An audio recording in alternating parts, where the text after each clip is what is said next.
अनुष्ठान है। कई लाख जपों के बाद इसकी पूर्ण आहुति एक महाअनुष्ठान का आयोजन किया है जो लगातार जारी है, अनवरत चल रहा है। ब्राह्मण देवताओं द्वारा कार्यक्रम प्रतिदिन चल रहा है। उसकी जो पूर्ण आहुति है वो 3 मार्च को होगी। सभी को अपने अपने घरों से जुड़ना है, परिवार के साथ बैठ करके उसको देखना है। परिवार ने एक अनुष्ठान शुरू किया था जो कि लगातार चल रहा है श्री राधारमण शिष्य संप्रदाय से जुड़े हुए सभी बाबा के शिष्यों और भक्तों के लिए, कि उनका सभी प्रकार से उन्नति हो, स्वस्थ हो, निरोगी हो पूरी तरह से, और भविष्य में उनका सुंदर, और अगली पीढ़ी भी उनकी अच्छी हो। पिछली पीढ़ी भी स्वस्थ रहे और अगली पीढ़ी भी सुंदर हो, स्वस्थ हो और प्रगतिशील हो। तो उसके लिए दरबार ने एक महाअनुष्ठान का आयोजन किया है जो लगातार जारी है, अनवरत चल रहा है। ब्राह्मण देवताओं द्वारा कार्यक्रम प्रतिदिन चल रहा है। उसकी जो पूर्ण आहुति है वो 3 मार्च को होगी। होलिका दहन वाले दिन ही 3 मार्च को होगी। उस दिन चंद्र ग्रहण भी है।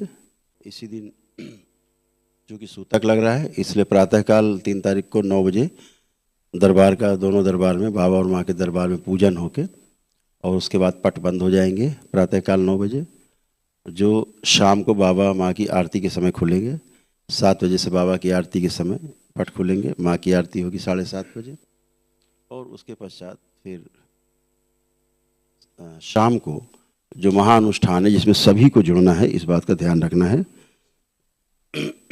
और 8:30 से रात में सभी को जुड़ना है। 8:30 बजे से 10:30 तक ये अनुष्ठान चलेगा रात में। तो सभी को अपने अपने घरों से जुड़ना है, परिवार के साथ बैठ करके उसको देखना है, भाग लेना है। जो यहाँ रहेंगे यहाँ, नहीं बाकी अपने घरों पर सीधा ग्यारह जलाकर कर सकते हैं। होली का दिन है, उस दिन सक्षम हो तो सिद्धावन भी कर सकते हैं, सिद्धावन भी करके शामिल हो सकते हैं। विशेष एक पर्व रहता है, तो उसमें आप सीधे सीधे दरबार से जुड़ के उस महानुष्ठान में जुड़ेंगे, और जो पुण्य लाभ दरबार में रह के प्राप्त होता है वही पुण्य लाभ आपको घर में बैठे बैठे भी दरबार से जुड़ के प्राप्त होगा, ताकि आप सब स्वस्थ रहें। ये एक बड़ा अनुष्ठान है। कई लाख जपों के बाद इसकी पूर्ण आहुति 3 मार्च को, ध्यान रखेंगे।